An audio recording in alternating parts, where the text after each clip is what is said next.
안녕하세요. 저는 숭실대학교 홍보대사 미소 15기 강수민입니다. 오늘은 저와 함께 기독교 박물관을 둘러보며 다양한 유물들에 대해 알아보는 시간을 갖겠습니다. 기독교 박물관은 총 3층으로 이루어져 있는데요. 저는 그 중에서도 1층에 있는 유물들을 설명해 드리겠습니다. 기독교 박물관 1층은 기독교 관련 유물들이 전시되어 있는 곳입니다. 그럼 같이 가보실까요?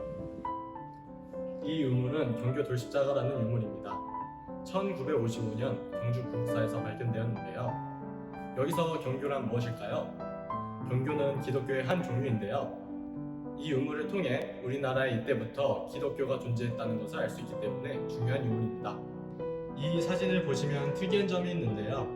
바로 부처님의 목에 십자가가 걸려있는 것입니다. 이유가 무엇인지 궁금하지 않으신가요? 처음 경교 선교사들이 중국으로 건너갔을 때 불교의 반발이 굉장히 심해서 저렇게 부처님 목에 십자가를 걸거나 예배를 드릴 때 목탁을 두드리는 등 신화적으로 다하기 위해 노력했다고 합니다. 다음으로 보실 것은 정약종 초상입니다. 여러분, 정약종이라는 이름을 들어보신 적 있나요? 정약종이라고 하니 이름이 비슷한 분이 떠오르시죠? 네, 조선후기 실학자인 정약용과 이름이 비슷한데요. 정약용의 색제 형님이자 초기 천주교 신자였다고 합니다. 그리고 옆에 있는 이 문서는 정약종이 영세를 받았다는 증명서인 영세명장입니다. 여기 위오사정이라고 쓰여있는 것은 정약종의 영세명이 오사정임을 뜻하는 것이고, 끝부분에 적혀진 이 백돌이라는 이름은 정약종에게 세례를 준 사람의 이름입니다. 이제 다음 유물을 보러 갈 텐데요. 어떤 유물인지 궁금하지 않으신가요? 얼른 가봅시다. 여러분, 양쪽에 있는 이 벽화 보신 적 있으신가요? 이 벽화는 소설 철로역정의 사파입니다. 소설 철로역정은 영국의 종교작가 번연의 소설로 주인공 크리스천이 멸망의 도시를 떠나 하늘의 도시에 도착하는 여정을 그린 내용입니다. 이 철로역정이 중요한 이유는 우리나라 최초의 번역 소설이기 때문입니다. 번역을 하면서 조선의 풍속화가 김중근이 사파를 그리게 되는데요. 여기 천사가 선녀같이 그려져 있고 주인공 크리스천은 갓을 쓰거나 한복을 입고 있는 모습이 보이시죠? 이를 통해 당시의 문화와 풍습에 맞춰 그림을 그렸다는 것을 알 수 있습니다. 1층 소개는 여기서 마치도록 하겠습니다.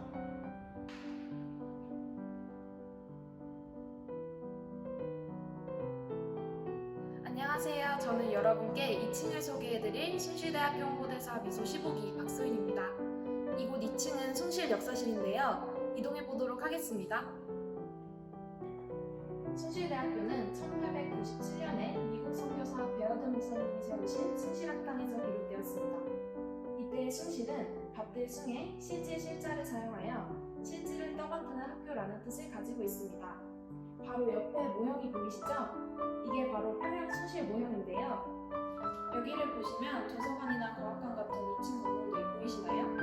그 당시엔 2층 건물이 생소해서 사람들이 구경하러 오기도 했다고 해요. 또한 학교 안에 공장이 있는 것을 볼 수 있습니다. 학교 안 공장이라니 조금 생소하죠? 이는 학비가 부족한 학생들이 스스로 학비를 벌 수 있도록 학교에서 마련한 공장이라고 해요. 숭실대학교가 1938년 신사참배를 거부하며 자진 폐교한 자랑스러운 역사 다들 알고 계시나요? 여기 종안대 삼숭이라는 한자는 숭실대학교, 숭실중학교, 숭의여자학교 이렇게 세 학교가 함께 자진 폐교했었다는 사실을 나타냅니다. 그럼 다음으로 이동해볼까요? 숭실 역사실에는 우리나라에서 지정한 보물 2가지가 있습니다. 그 중 하나가 우리나라 최초로 만들어진 이 지구이인데요. 지구이는 어떤 기능을 했을까요? 바로 오늘날의 지구본과 같은 역할을 했다고 합니다. 여러분, 이 지도 한 번쯤은 본 적 있으시죠? 네, 김정호의 대동여 지도입니다. 이때의 지도는 어떤 형식으로 만들어졌는지 아시나요?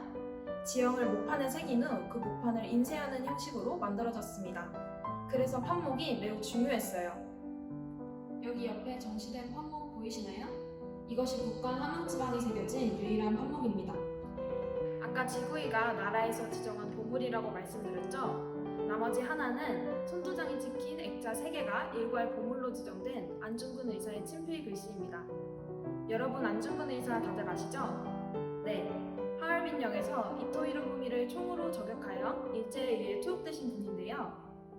여기 글씨들이 보이시죠? 이것들이 투옥 중에 쓰신 글씨들인데요. 여기 보이는 인문원료 난침대역은 사람이 멀리 생각하지 못하면 큰일을 이루기 어렵다는 뜻을 담고 있습니다. 또한 일단 여기 손도장을 보시면 네 번째 손가락이 잘린 것을 볼 수 있는데요. 이는 단지동맥으로 혈서를 통해 대한 독립에 대한 환심을 다짐한 것입니다. 여기는 1919년 3.1운동 당시의 유물들이 있습니다. 벽에 있는 태극기는 그 당시 평양 숭실대학교 교정에 걸려있던 태극기입니다. 지금의 태극기와 모양이 조금 다르죠? 지금의 태극기는 1883년 고종황제가 태극기를 우리나라의 공식 국기로 선포하며 정형화되었기 때문에 이전에 만들어진 태극기는 그리는 사람에 따라 모양이 달랐다고 해요. 또한 그 당시에 태극기를 그리면 일본인들이 잡아가거나 그 태극기를 불태웠기 때문에 남아있는 큰 태극기가 거의 없습니다. 하지만 이 태극기는 미국인 선교사분이 자신의 것이라고 주장해 가지고 갔다가 다시 무교인 숭실대학교에 기증해 주셔서 이렇게 온전히 남아있을 수 있었습니다.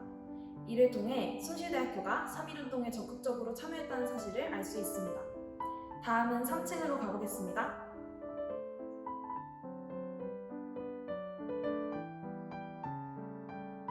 안녕하세요. 저는 마지막으로 3층 고고 미술실을 소개할 숭실대학교 홍보대사 미소 15기 정승훈입니다.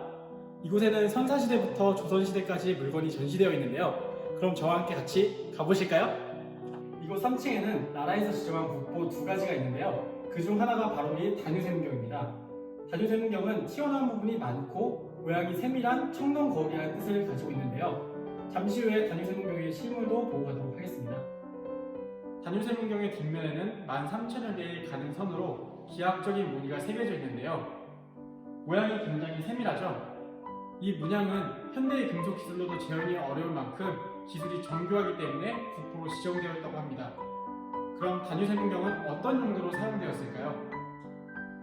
뒷면과 달리 앞면은 청동기를 반질반질하게 해놨는데 여기 가운데에 뚫려있는 구멍에 끈을 끼워서 목에 걸고 다녔다고 합니다. 당시 지배자가 이것을 목에 걸고 있으면 반사되는 빛이 자신의 힘을 과시한다고 생각했다고 합니다.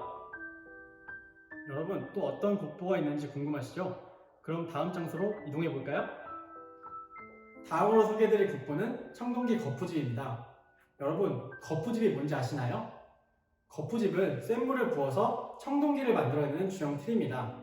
이 거푸집을 통해 우리 조상들이 외국에서 청동기를 수입해서 사용한 것이 아니라 직접 만들어 사용할 수 있는 독자적인 기술을 보유했다는 것을 의미합니다. 이 당시에 이런 훌륭한 기술을 보유한 우리 조상들이 정말 자랑스럽네요.